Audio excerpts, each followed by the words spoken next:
We've heard a lot about election bills being introduced to aim to restrict voting access, and actually a large majority of state legislatures are considering them.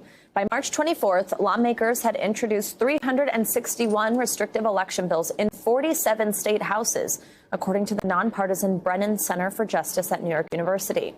NBC News senior political reporter Jane Timm joins us now. Jane, good morning. So I'd like to start here with the what and the why. So first, what exactly are these bills targeting? What are they trying to limit? And why has this come about? Is it because of the Stop the Steal campaign after the presidential election, or were efforts like this happening apart from that?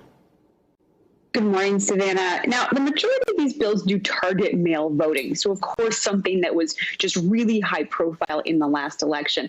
But I think it's important to say that while the voter fraud is not new, so while President Trump may have thrown gasoline on this fire has been simmering for a long time. We've been talking about voter fraud for, say, 20 years. Voter restrictions are not particularly new, but I think what is new here is how much the Republican base is fired up about this issue. This is something that they are going to their lawmakers and saying, we want to hear more. At the conservative conference CPAC this year, it was a huge issue. This is a talker for the base. So Republicans feel like they have to respond to this base, even if they did help create this issue, create the doubt that they now say they need to close up and shore up. Now, Jane, let's talk about the where. While legislation has been proposed in nearly all state houses, as I just mentioned, 47 of them, that doesn't mean all will become law at all. Where do they seem to have the most promise for getting a governor's signature? Yeah, so look to the states where you see them moving through committee or moving through state legislatures. About 24 states where you've seen some kind of action. That doesn't mean all of those are going to become law. For me, I am laser focused on states with trifecta Republican control or some way of working around whichever party of government is controlled by the Democrats, sorry. So look to Texas, Arizona, Florida, even Michigan, which has a Democratic governor, but a process to avoid her veto.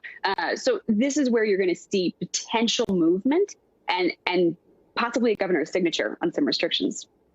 Jane, yesterday we reported that companies in Georgia, like Delta and Coca-Cola, face pressure from activists to speak out against the bill there. And then they did, in fact, do that. Tell us about the impact these activists are having as they take aim at corporate America to weigh in here.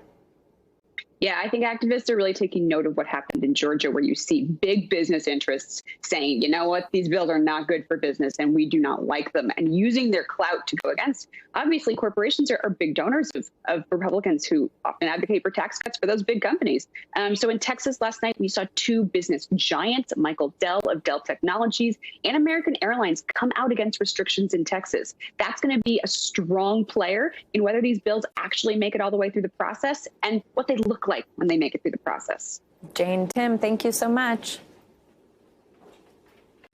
Hey, NBC News viewers, thanks for checking out our YouTube channel. Subscribe by clicking on that button down here and click on any of the videos over here to watch the latest interviews, show highlights, and digital exclusives. Thanks for watching.